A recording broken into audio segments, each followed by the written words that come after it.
민주당 낸시 펠로시 하원의장은 트럼프 대통령이 2020년 인구조사에서 시민권 문항을 추진하는 행정명령을 발동하는 방안 검토를 수용할 수 없다며 강하게 비난했습니다. 최저임금이 15달러로 인상되면 1,700만 명이 혜택을 보는 반면 130만 명은 실직할 수 있다는 보고서가 발표됐습니다. 다카 폐지에 대한 대법원 심리가 오는 11월로 확정됐습니다. 뉴저지 팰리세이드 파크의 크리스 정 시장이 오늘 지역 한인 상인들과 자리를 함께하고 타운의 상권 활성화를 위해 함께 노력하자고 당부했습니다. 어제 뉴욕 총영사관에서 내년 4월 치러지는 제21대 국회의원 선거에 모의 투표가 실시됐습니다. 이상은 이 시각 주요 뉴스입니다. 시청자 여러분 안녕하십니까? KBN 뉴스입니다. 트럼프 대통령이 2020년 인구조사에서 시민권 보유 여부 항목 추가를 추진하는 행정명령을 발동하는 방안을 검토 중이라고 밝힌 데 대해 민주당 소속인 낸시 펠로시 하원의장은 수용할 수 없다며 강하게 비난하고 나섰습니다. 펠로시 하원의장은 2020 인구조사에 시민권 보유 여부 항목을 추가하려는 그들의 의도는 특정 인종이 강해지는 것이라며 이민자들은 답변을 거부해 인구조사 정확성이 떨어질 뿐만 아니라 선거에서 공화당에 유리하게 작용할 수 있다고 주장했습니다. 펠로시 하원의장은 트럼프 대통령의 주장은 미국을 다시 하얗게 만들자는 이야기라며 트럼프 대통령의 선거 구호인 미국을 다시 위대하게를 비꼬아 비판했다고 더 힐이 어제 보도했습니다. 앞서 트럼프 대통령은 지난 5일 2020년 인구조사 때 시민권 보유 여부를 묻는 항목을 추가하는 방안을 매우 진지하게 검토하고 있다며 시민권 항목에 대한 의지를 드러냈습니다. 상무부는 지난 3월 2020 인구조사에서 미국 시민인지를 묻는 질문을 추가하겠다고 발표한 바 있지만 연방대법원은 지난달 말 상무부의 계획에 대해 행정기관들은 중요한 결정에 대해 진정한 정당성을 제시해야 한다며 패소 결정을 내렸습니다. 민주당이 현행 연방 최저임금 7달러 25센트를 오는 2025년까지 15달러 수준으로 인상하는 법안 처리를 추진하고 있는 가운데 최저임금이 15달러로 인상되면 1,700만 명이 혜택을 보는 반면 130만 명은 실직할 수 있다는 보고서가 발표됐습니다. 의회 예산국은 어제 최저임금 인상으로 시간당 15달러 미만 1,700만 명과 15달러 이상의 임금을 받고 있는 1,000만 명의 근로자들도 최저임금 인상 혜택을 받을 것으로 추산했다고 CNBC가 보도했습니다. 또 빈곤층 가운데 130만 명의 연소득을 증가시켜 이들이 빈곤층에서 벗어날 수 있을 것이라고 분석했습니다. 그러나 최저임금 인상에 따른 비용 부담 등으로 130만 명이 실직할 가능성이 있다고 발표했습니다. 기업들이 늘어난 인건비 부담을 소비자들에게 전가함에 따라 가격 인상과 사업 소득 감소를 초래하게 될 것이라며 이는 부동산과 장비 등과 같은 자본 축소를 가져와 국가 총생산량 감소로 이어질 수도 있다고 진단했습니다. 의회 예산국은 2025년 15달러 최저임금 인상안이 통과되면 실질 가계소득은 물가 상승분을 감안할 때 0.1% 하락할 것으로 추산하면서 충격이 덜한 시간당 10달러와 12달러 수준의 인상안을 제시했습니다. 한편 최저임금 인상을 주도해온 바비 스콧 민주당 하원 의원은 의회 예산국의 실직자 추산 방식에 결함이 있다며 최저임금 인상에 드는 비용을 상당히 과대평가하고 있다고 반박했습니다. 영주권의 국가별 발급 상한선을 없애는 고숙련 이민자 공정 법안이 이번 주 연방 하원의 본회의 표결을 실시합니다. 한편 이 법안이 시행되면 한국인 이민도 줄어들 가능성이 높아 우려되고 있습니다. 이미그레이션로.com은 지난 5일 법안의 공동 발의자가 311명까지 증가해 연방 의석의 절반을 넘었고 하원에서 이번 주 중에 표결하기로 결정했다고 전했습니다. 법안은 현재 7%로 제한된 국가별 영주권 쿼타를 취업 이민에서는 아예 철폐하고 가족 이민에서는 15%로 늘리는 내용으로 이 법안이 시행되면 한국 등 일반 국가 출신들은 영주권 취득까지 대기 기간이 크게 늘어날 수밖에 없어 결국 이민이 줄어들 가능성이 높은 상황입니다. 현재는 신청자가 많은 인도, 중국, 멕시코, 필리핀 4개국은 별도의 우선 일자를 적용받고 있으며 이로 인해 중국, 인도 출신 취업 이민은 최대 12년 이상, 멕시코, 필리핀 출신 가족 이민 신청자들은 다른 국가 출신에 비해 10년은 더 기다려야 하는데 국가별 쿼타가 철폐, 확대되면 우선 일자가 빠른 이들 국가 출신들이 연관 쿼타를 모두 잠식해 다른 국가 출신들의 영주권 문호 우선 일자가 대폭 후퇴될 가능성이 큰 것입니다. 또 현재 오픈 상태인 일반 국가 출신 취업 이민 각 순위에도 우선 일자가 적용될 가능성이 큽니다. 법안이 오는 9월 30일까지 제정되면 2019-2020 회계년도부터 적용됩니다. 한편 한국인 전용 취업 비자를 신설하는 내용의 한국과의 동반자 법안은 무관심 속에 방치되고 있는 상황입니다. 미국 태생 인구에 비해 이민자 인구의 고령화가 급격하게 진행되고 있는 것으로 나타났습니다. 이민자와 미국 태생 인구의 평균 나이 격차가 7년 이상 차이가 나는 것으로 조사됐습니다. 이민연구센터가 인구 센서스국의 아메리칸 커뮤니티 서베이 결과를 토대로 신규 이민자와 이민자 인구 전체의 나이를 분석한 결과 신규 이민자들의 평균 나이가 갈수록 높아지고 있는 것으로 나타났습니다. 이 보고서에 따르면 2017년 현재 이민자들의 평균 나이는 45.2세로 미국 태생 인구의 평균 나이 37.7세와 비교해 7.5세 더 높았습니다. 이는 지난 2000년의 평균 나이 격차가 3.8년이었던 것과 비교하면 이민자와 미국 태생 인구의 나이 격차가 2배 더 벌어진 것입니다. 65세 이상 노령 이민자 인구 비율은 2000년 10.7%에서 2017년 15.6%로 높아졌고 55세 이상 연령대 이민자 인구는 19.6%에서 30.1%로 급증했으며 또 50세 이상 이민자 비율은 26.3%에서 39.3%로 상승했습니다. 보고서는 이민자 인구 평균 나이가 가파르게 상승하고 있는 것은 신규 이민자들의 평균 연령이 높아지고 있기 때문인 것으로 분석했습니다. 인구 센서스 통계에 따르면 2000년 26세였던 신규 이민자 평균 나이가 2017년 31세로 5년이 더 높아졌습니다. 또 신규 이민자들의 연령대 비율은 연령대가 높아질수록 큰 폭으로 상승한 것으로 나타나 이민자들의 고령화 현상이 가파르게 진행되고 있는 것으로 나타났습니다. 따르면 내년 봄 다카 존폐 여부에 대한 판가름이 날 것으로 예상됩니다. 현재 80만 명이 수혜자로 추산되고 있는 불법 체류 청소년 추방 유예 프로그램 폐지에 대한 대법원 심리가 오는 11월로 확정됐습니다. 연방대법원은 어제 캘리포니아 대학이 연방국토안보부를 상대로 제기한 다카 위헌 소송건과 전미 유색인종협회가 트럼프 대통령을 상대로 제기한 소송 등 3건에 대한 심리가 오는 11월 12일 열릴 예정이라고 밝혔습니다. 대법원은 이번 심리에서 도널드 트럼프 행정부의 다카 폐지 결정이 합법인지에 대해 살펴볼 계획이라고 밝혔습니다.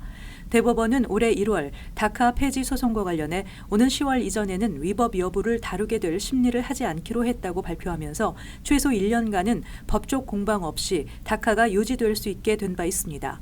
트럼프 행정부는 이와 관련해 지난 3일 대법원에 다카 폐지 소송에 대한 급행 심리를 요청했으나 기각 처리됐습니다. 한편 도널드 트럼프 행정부는 2017년 9월 6개월 유예 기간을 두고 2018년 3월 5일부로 다카를 폐지한다고 발표했습니다. 이에 따라 뉴욕을 포함한 각 주에서 잇따라 위헌 소송을 제기했고 뉴욕, 캘리포니아, 워싱턴 DC 등 3곳의 연방지법과 샌프란시스코 소재 제9 항소법원에서 폐지 불가 판결을 내리면서 80만 명의 다카 수혜자들이 추방 유예 신분을 유지하고 있습니다. 뉴저지 팰리세이드 파크의 크리스 정 시장이 취임 후 주민들과의 대화를 이어가고 있습니다. 오늘은 지역 한인 상인들과의 자리를 마련했는데요. 정 시장은 상인들의 건의사항들에 대해 하나하나 검토하겠다며 타운의 상권 활성화를 위해 함께 노력하자고 당부했습니다. 임동규 기자가 전해드립니다. 오늘 오전 뉴저지 팰리세이드 파크에서 열린 지역 상인과의 타운홀 미팅. 주민과의 소통을 약속한 크리스 정 시장은 지난 5월 지역 한인 주민들과의 미팅을 시작으로 타민족 주민, 그리고 오늘 지역 상인들까지 잇따라 타운홀 미팅을 개최하였습니다.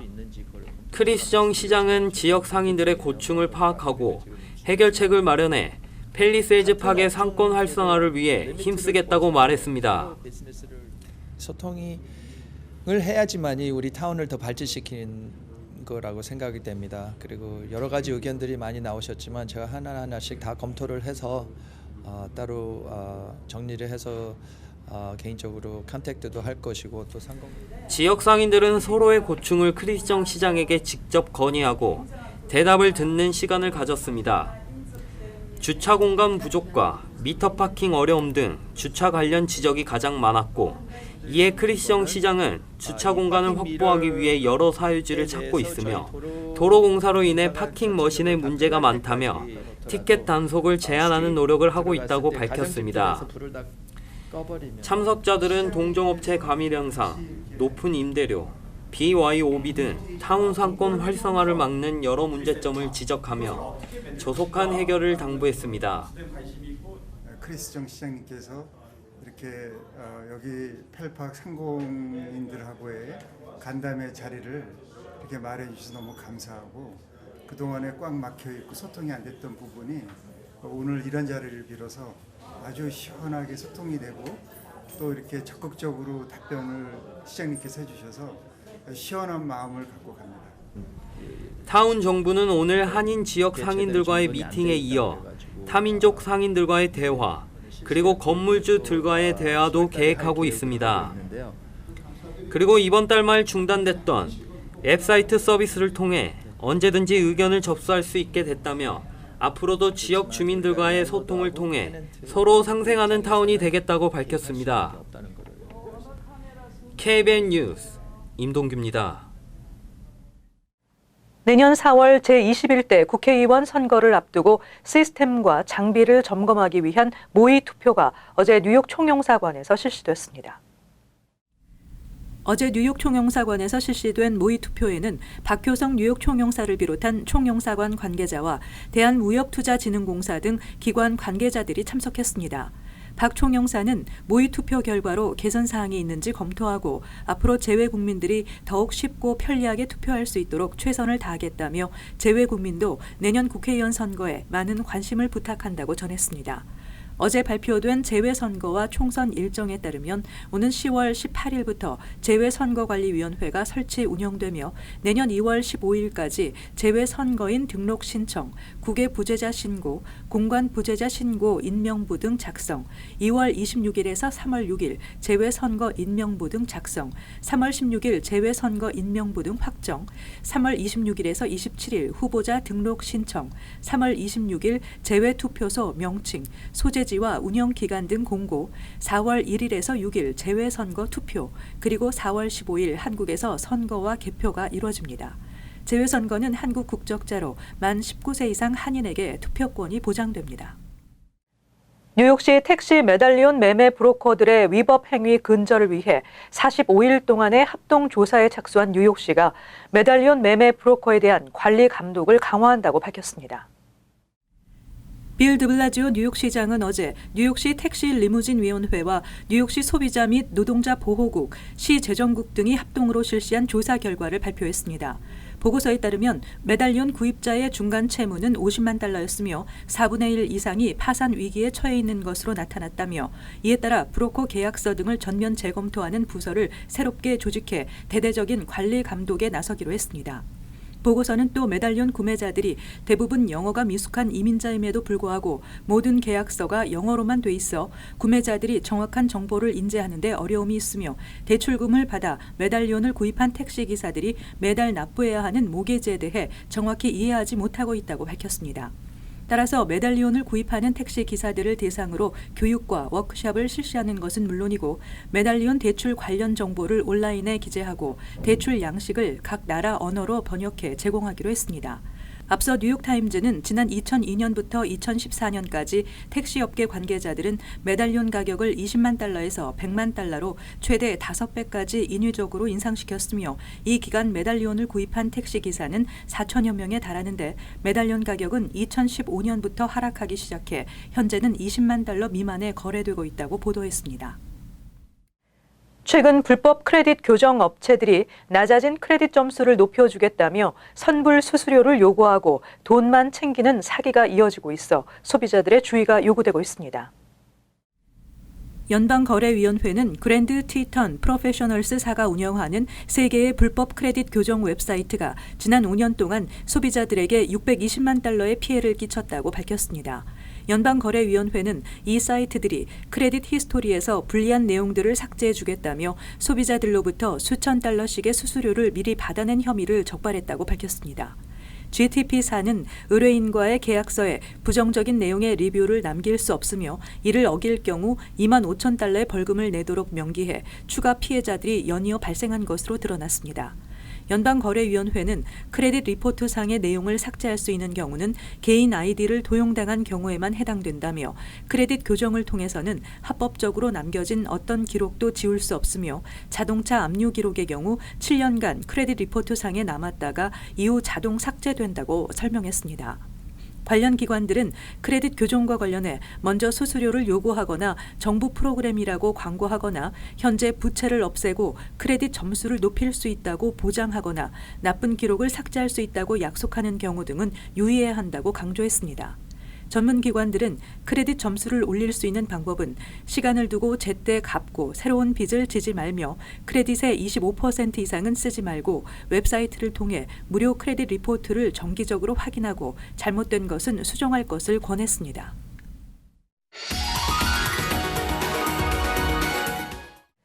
이어서 LA 지역 한인사회 소식입니다. 북가주 해안에서 야생 다육식물 두들레야 수천 그루를 채취해 밀 반출하려던 한인이 오늘 유죄를 인정했습니다. 연방검찰에 따르면 46살 김봉준 씨는 오늘 LA 다운타운 연방법원에 출석해 지난해 공범 2명과 함께 북가주 지역 주립공원 등을 돌며 야생 두들레야를 채취해 불법적으로 한국으로 밀 반출하려 한 혐의를 받고 있습니다. 수사당국은 현재 $60만 상당의 두들레야 3,715개를 압수했고 김 씨 외에 도주한 나머지 2명을 현재 수배 중입니다. 두들레야는 해안에 인접한 절벽지대에서 자라는 식물로 일부 품종은 매우 희귀해 한국을 비롯해 아시아권 암시장에서는 식물당 평균 $100에 팔리고 있습니다. 한편 김 씨에 대한 선고는 오는 9월 16일 이뤄질 예정이며 징역 5년과 벌금 $25만 선고받을 예정입니다.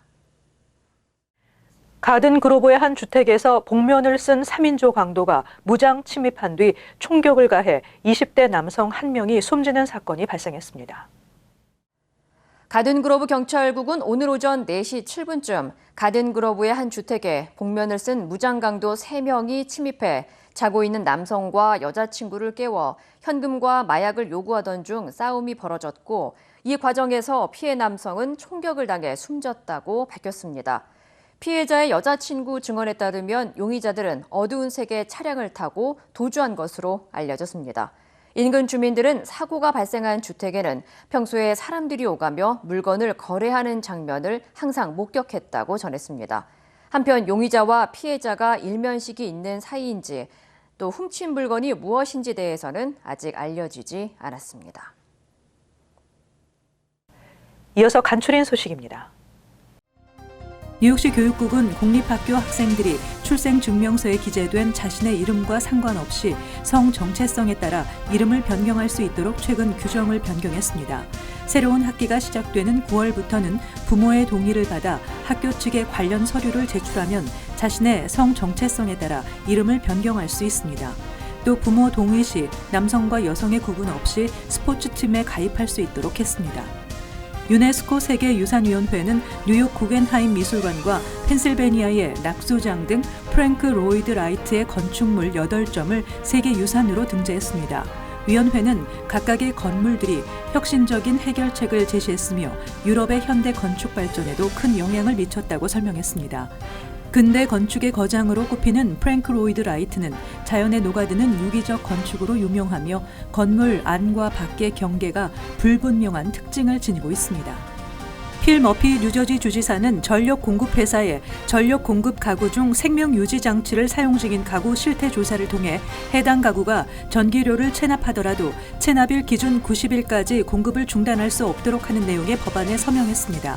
지난해 7월 PSENG가 전기료 체납을 이유로 집에서 산소 탱크를 사용하던 뉴욕 거주 여성에 대해 전력 공급을 중단해 이 여성이 산소 공급 중단으로 사망한 바 있습니다. 뉴욕시 옥상 녹화 세금 감면 확대 법안이 시행에 들어갔습니다.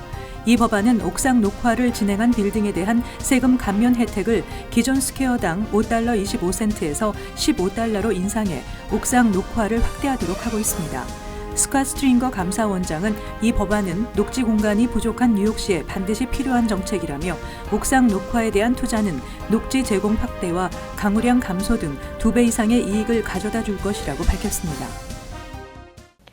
계속해서 환율과 증권 소식입니다.